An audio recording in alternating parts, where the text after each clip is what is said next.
அப்படி அல்லாஹ் சொன்ன அசர் தொழுகைக்கு வந்து நிற்கிறாங்க. அசர் தொழுகை இரவு தொழுகைக்காக. இரவு தொழுகை வந்து நின்னும் போது வந்து இல்லைங்க திரும்பவும் வெளில போயிடுறாங்க. வீட்டுக்கு போய் கொஞ்சம் கழிச்சுட்டு வராங்க. அல்லாஹின் தூதரை இது என்ன வழக்கத்துக்கு மாற்றமான செயல் இல்ல, என்னுடைய வீட்டில் ஒரு தங்க துண்டு இருந்தது, அது எல்லோருக்கும் பகிர்ந்து தர வேண்டியது, அதை வீட்டில் இருந்து விட்டேன்.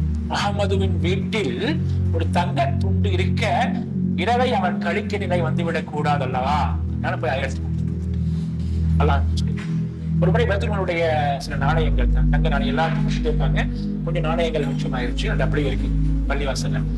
அப்போ வீட்டுக்கு போகவே இல்லை. அன்னைக்கு இந்த பொருட்களை ஒரே கொடுக்க வேண்டும் இருக்காங்க, பள்ளிவாசல்லையே இருந்துட்டாங்க, வீட்டுக்கு போகவே இல்லை. அதிகாலையில் அல்லாஹின் தூதர் அப்படியே தூக்கிட்டு இருக்காங்க. பிலால் ரலியல்லாஹு அன்ஹு தட்டி இருக்காங்க, அல்லாஹின் தூதரே நீங்க நிம்மதியா தூங்கலாம், சோ அதையெல்லாம் உரியவர்களுக்கு சேர்ப்பித்து வைக்கும். அதுக்கு தான் அல்லாஹ் வீட்டுக்கு